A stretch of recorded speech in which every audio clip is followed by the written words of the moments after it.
Hello, today I'm going to go over the home care suction machines. I have for you both the stationary unit and the portable unit. I will go over both individually. So starting with the stationary unit, this unit does not have an internal battery, so in order to operate this device, you always have to have it plugged into power. Now, before you turn the device on, you want to set up your canister and your tubing. So this is the canister that you will receive from PD-Stat. This canister is washable, so whenever it gets full of secretions or it starts to get dirty, all you have to do is pop off this top here, and it comes off, and then just wash this soap and water, dry it out, and then you can use it again. And then you want to make sure you pop this back on completely so that there's no air leak, okay? Now on top, you'll see that you have a port here and one on the side. I'll show you which goes where, but this is where we're gonna have our suction tubing, and this is how we're gonna connect this canister to the machine. So this sits in here, and then you will also be provided a filter. The filter has verbiage here on the front, and it tells you that this side of the filter needs to go to the pump. If you notice, the back side does not have any words on it. So when it says it needs to go to the pump, what it means is this piece needs to connect here on the stationary device. So we're gonna push that into there, and that is your filter. And then this other piece, this little elbow, sits right on top of the canister here. And now we have connected our canister to the suction machine itself. This here is also provided to you. This is your suction tubing. So one end of the tubing is going to go to this opening here on the canister. You just push it on. The other end is going to go to whatever device you choose to suction the patient. I will go over those in just a second. Now to turn on the machine, there's a little button in the back. You just push. I'll turn it around for you. Real quick push button. All right, so initially, before you connect whatever device you're using to suction the patient, you want to use your hand or your thumb. You'll have a glove on, of course, and you want to make sure that you have no leak. So when you put your finger over the end of the suction tubing, you should feel a vacuum. If you don't, that means you might have a leak. A leak meaning maybe this part of the canister is off. If you have a leak, you will have no pressure. So make sure that everything is sealed properly so that you can feel the suction. Now I'm going to turn the device off so that you can hear me during the explanation. Now you were provided a stationary unit for home, for suctioning if the patient doesn't go on a lot of transports. Sometimes you'll be provided the portable as well. It just depends on the situation. Now, the equipment that you use to suction depends on what part of the patient you're suctioning and how old the patient is, depending on if they have an artificial airway. So if they have a tracheostomy, then we're going to use something that's a little more sterile. So we'll start with that one. So you are provided, if the patient has an artificial airway, which is a tracheostomy, you're going to use these sterile catheters.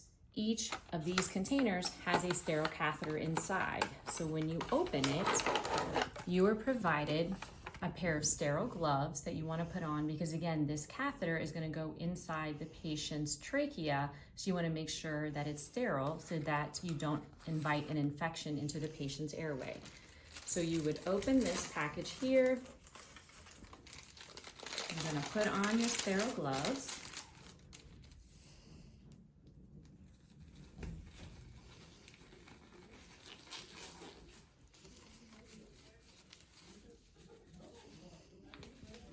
And once you have these on, make sure that you're only touching the catheter itself to maintain a sterile field for the patient. Again, always make sure you have gloves on whenever you're suctioning the patient. Then you're going to take out, this is your sterile suction catheter. You can wrap the catheter part that's going to go into the patient around your hand so that it's not touching other surfaces. Then you're going to grab the end of your suction tubing, and this part here, this thumb port, we're going to plug it right into the suction tubing. Now the hand that you're going to use to suction the patient is the hand you're going to use to control the catheter. All right, So I'm going to turn the device on just so you'll see how this works. If you were going to then start to suction the patient in again to their trachea, this is for the artificial airway, you're going to start to push the catheter down into the patient. You're not going to suction when you're going down, only suction when you go out. So once you are in as far as you're going to go, you're going to put your thumb over the thumb port, and that's how the suction begins, and then you're going to pull the catheter out. If you are suctioning just the patient's mouth or maybe their nose, we also provide you with different options.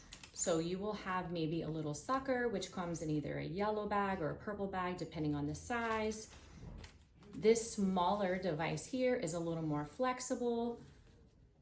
You're just going to plug that in into the suction tubing, and then to activate suction, again, there's a little thumb port here. You just put your thumb over that. The suction will begin here, and you can use this inside the patient's nose or their mouth. The last device you might be provided would be a much larger suction device for the mouth. This is only for the mouth. It's very rigid, and we call that the yank hour. Again, this is for a much older patient, so an older pediatric patient or an adult patient. This is what this is for, but it's only for the mouth, all right? Only oral, not for the nose, and definitely not for your tracheostomy. Now, if you have been provided the stationary unit and the portable unit, they work a little bit differently. So first off, the tubing is different. So I'm going to show you how to use the portable. So if you had a portable unit, you would have to take this part off. This canister would then move over into the portable unit. I'll move these things out of the way for your view. So the portable unit also has its own filter. Now with this one, the filter is a little bit different. You can see that it says in. So the side of the filter that says in means into the canister itself. So you want to make sure the side of the filter where it says in is facing towards going into the canister. You're going to slide this little elbow here down. And then of course you have tubing that takes you to the machine itself. Now with this one, the power button is on the side here. That's how you turn the device on.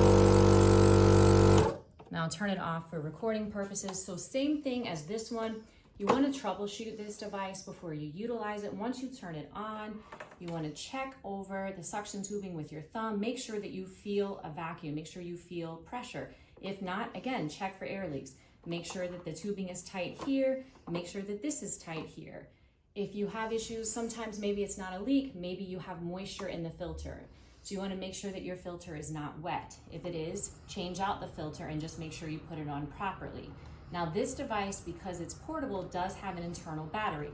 So you always want to make sure you have it plugged into power source to charge, but if you notice on the top here, it's actually showing you with light indicators. The green one here is showing you, yes, we are plugged into external power. This indicator here that's orange is showing you that we are currently charging the device, the internal battery that is. If the battery was starting to run low, then this top option would turn on. So this device, if you've been provided a portable one, always when you're accessible to power, plug it in so that it's always charging.